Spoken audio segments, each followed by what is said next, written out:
नमस्कार और स्वागत है आज की इस खास चर्चा में।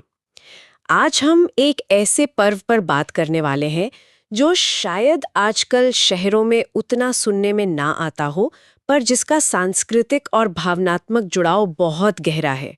वसु बारस, कहीं कहीं से त्वसु बारस भी कहते हैं, है ना? नाम में थोड़ा फर्क हो सकता है। जी बिल्कुल। क्षेत्रीय अंतर होता है नाम में, पर वो भाव एक ही है। हाँ, तो ये पर्व जो है, दीपावली का जो पूरा लंबा त्योहार चलता है, उसकी बिल्कुल शुरुआत माना जाता है। और ये खास तौर पर गौ माता यानी अपनी गाय और उसके बछड़े की पूजा के लिए समर्पित है। हमारे पास जो स्रोत है वो इसकी कहानी, पूजा की विधि और इसके पीछे जो गहरे मतलब छिपे हैं वहां तक ले जाते हैं। तो आज हम कोशिश करेंगे कि इस पारंपरिक त्योहार को, इसकी बारीकियों को जरा समझे, है ना? बिल्कुल। आज हम सिर्फ ये नहीं देखेंगे कि ये पर्व है क्या, बल्कि ये भी समझने की कोशिश करेंगे कि पीढ़ियों से ये क्यों मनाया जा रहा है, खासकर महाराष्ट्र और गोवा जैसे राज्यों में। और ये जानना भी बड़ा दिलचस्प होगा कि कैसे एक साधारण सी लगने वाली पूजा भी अपने अंदर मातृत्व, करुणा, प्रकृति का सम्मान, इतने सारे बड़े मूल्यों को समेटे हुए है। और कैसे ये दिवाली की पूरी लड़ी का समझिए पहला अहम मोती बनता है। हाँ, और इसकी शुरुआत होती है कहानी से। बड़ी ही कह सकते दिल को छूने वाली कहानी है। हम्म, जैसा हमारे स्रोत बताते हैं हम्म, कि बहुत समय पहले की बात है, एक ब्राह्मण दंपत्ति थे। हम्म, उनके पास एक गाय थी और उसका एक छोटा सा बछड़ा भी था। और जो ब्राह्मण की पत्नी थी, वो गाय की सेवा में कोई कमी नहीं रखती थी, अपनी संतान की तरह ही मानती थी उसको। हाँ, ये बात ध्यान देने वाली है। गाय को माँ का दर्जा देना हमारी संस्कृति में कितना कितना स्वाभाविक रहा है।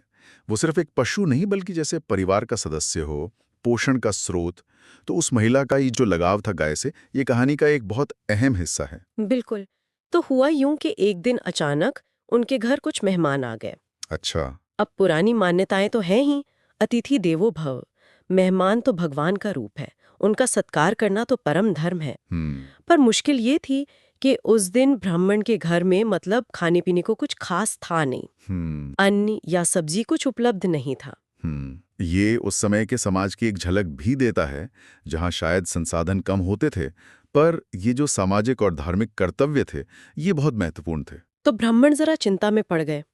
उन्होंने पत्नी से कहा कि भाई, अतिथि आए हैं, भोजन तो कराना ही पड़ेगा, पर घर में तो कुछ है नहीं। पत्नी ने तुरंत कहा, देखिए, हमारे पास हमारी गाय और बछड़े के अलावा कुछ ऐसा कीमती नहीं है, और वो तो पूजनीय है, उनको तो हाथ भी मत लगाना। देखिए, यहाँ पर वो द्वंद्व शुरू होता है। हाँ। पत्नी का जो आग्रह है, हाँ। वो जीवदया पर आधारित है और उस खास रिश्ते पर जो उसने गाय बछड़े से बनाया है। हाँ, पर ब्राह्मण के मन में वो अतिथि सत्कार वाला धर्म सबसे ऊपर था। उन्होंने पत्नी की बात एक तरह से अनसुनी कर दी हम्म, और ये बहुत कठोर फैसला ले लिया कि अतिथि को भोजन कराने के लिए वो बछड़े की बलि देंगे। ओ, और स्रोत ये बताते हैं कि उन्होंने ऐसा कर भी दिया। ये कहानी का सबसे मुश्किल और सोचने वाला मोड़ है। हाँ। यहाँ दो धर्मों का टकराव एकदम साफ है। हाँ। एक तरफ अतिथि सेवा का कर्तव्य हाँ। और दूसरी तरफ एक मासूम जीव के प्रति करुणा हम्म। और पत्नी की भावनाओं का सम्मान। हाँ। ये उस समय के नैतिक पैमानों पर देखें तो बहुत जटिल स्थिति रही होगी। और इसका नतीजा बहुत दुखद हुआ। जब ब्राह्मण की पत्नी को ये पता चला कि उसके पति ने मना करने के बावजूद उस प्यारे बछड़े की बलि चढ़ा दी है, तो उसका दिल टूट गया। वो गाय और बछड़े का ये बिछोह सही नहीं पाई। हम्म, कहते हैं कि दुख और मोह के उस गहरे भाव में डूबकर उन्होंने अपने प्राण ही त्याग दिए। ये त्याग, ये उनकी असाधारण भक्ति और गाय बछड़े के लिए उनके गहरे ममत्व को दिखाता है। उनका दुख इतना ज्यादा था कि उन्होंने जीवन से ही मुंह मोड़ लिया। ये सिर्फ एक भावनात्मक प्रतिक्रिया नहीं थी, बल्कि जैसे उनके मूल्यों का टूटना था। लेकिन कहानी यहाँ खत्म नहीं होती।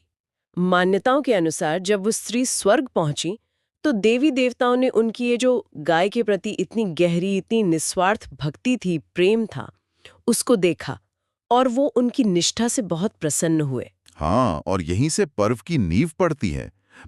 उनकी भक्ति बेकार नहीं गई। बिल्कुल।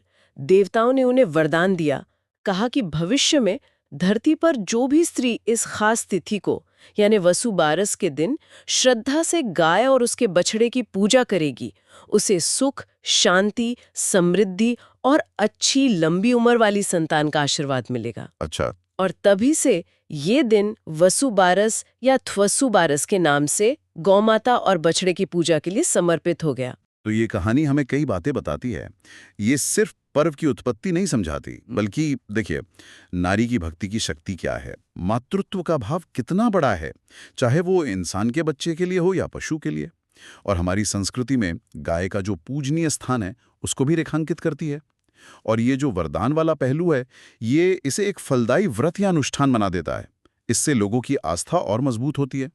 ये कहानी एक तरह से मूल्यों को स्थापित करने का माध्यम बन गई। वाकई बहुत ही भावनात्मक और गहरे अर्थों वाली कहानी है ये। चलिए अब ये समझते हैं कि इस दिन असल में पूजा की कैसे जाती है। स्रोत विधि के बारे में क्या बताते हैं?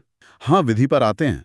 जैसा वर्णन मिलता है, इस दिन घर की महिलाएं, खासकर सुहागिन महिलाएं, सुबह जरा जल्दी उठती हैं और पहला काम होता है गाय और उसके बछड़े को बड़े प्यार से नहलाना, उन्हें साफ सुथरा करना, ऐसे जैसे किसी खास मेहमान के लिए तैयारी हो रही हो। हाँ, ये स्नान सिर्फ शारीरिक सफाई नहीं है, ये सम्मान दिखाने का एक तरीका भी है, पवित्रता का प्रतीक है। स्नान के बाद फिर उनका श्रृंगार होता है, उन्हें हल्दी और कुमकुम का तिलक लगाया जाता है।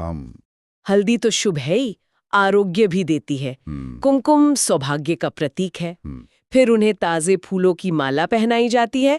अक्षत मतलब बिना टूटे चावल चढ़ाए जाते हैं, जो पूर्णता और समृद्धि का प्रतीक माने जाते हैं। बिल्कुल। ये सारे उपचार वैसे ही हैं जैसे हम किसी देवी देवता की पूजा में करते हैं। ये दिखाता है कि गाय को कितना ऊंचा स्थान दिया गया है। हर चीज का अपना एक मतलब है।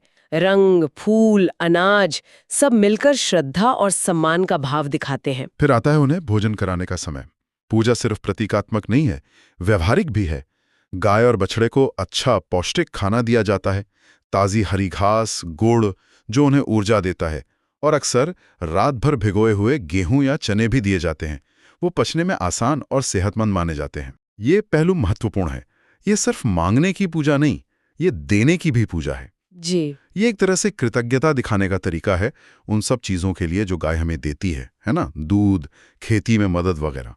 और उनके पोषण का ध्यान रखना ये दिखाता है कि हम उनके प्रति अपनी जिम्मेदारी समझते हैं। पूजा का एक और अहम हिस्सा है परिक्रमा। जी। महिलाएं गाय और बछड़े के चारों ओर घूमती है, आमतौर पर 3 या 7 बार। और इस दौरान वे हाथ जोड़कर अपने परिवार की सुख समृद्धि, बच्चों के अच्छे स्वास्थ्य और लंबी उम्र के लिए प्रार्थना करती हैं। हाँ, परिक्रमा तो हिंदू पूजा पद्धति का एक अभिन्न अंग है ही। ये उस पूज्य सत्ता के प्रति समर्पण दिखाता है, उसे अपने जीवन के केंद्र में मानने का प्रतीक है। गोल घूमना एक तरह से अपनी पूरी दुनिया को उसके चारों ओर केंद्रित करना हुआ। और प्रार्थनाएं, वो तो जाहिर है व्यक्तिगत और पारिवारिक कल्याण की इच्छाओं को व्यक्त करती हैं, जो इस पर्व के वरदान से जुड़ी हैं। हाँ, और एक और महत्वपूर्ण बात जो स्रोतों में मिलती है वो है खाने पीने से जुड़ा नियम। अच्छा, क्या नियम है? इस दिन गेहूं के उत्पाद जैसे रोटी या दलिया और दूध या दूध से बनी चीजों का सेवन वर्जित माना जाता है। कुछ जगहों पर तो कटी हुई सब्जियां भी नहीं खाते, सिर्फ अंकुरित दालें या बाजरा जैसे अनाज का इस्तेमाल होता है। ये परहेज भी शायद कहानी से जुड़ा हो सकता है जहां बछड़े की बलि दी गई थी, लेकिन इसका गहरा अर्थ जीव हिंसा से बचना और प्रकृति के उत्पादों का सम्मान करना भी है। ये एक दिन का संयम, पर्व की पवित्रता बनाए रखने और जीवन के प्रति सम्मान दिखाने का एक और तरीका है। आत्मनियंत्रण का भी प्रतीक है ये। तो ये पूजा विधि भी काफी विस्तृत है और हर कदम का अपना एक मतलब है। अब अगर हम थोड़ा पीछे हटकर देखें तो इस पूरे पर्व का सार क्या निकलता है, इसका महत्व क्या है हमारी संस्कृति में? देखिए, इसके महत्व के कई पहलू हैं। सबसे पहला और सबसे साफ है ये मातृत्व और करुणा का उत्सव है।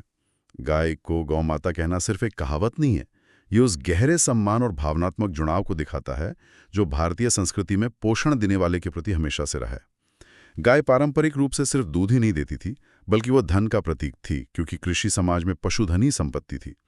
धर्म का प्रतीक था, उसकी सेवा को पुण्य माना गया, और संतति मतलब उसके आशीर्वाद से संतान सुख की कामना की जाती थी। तो वसुबारस इसी आस्था का, समझिए, हर साल नवीनीकरण है।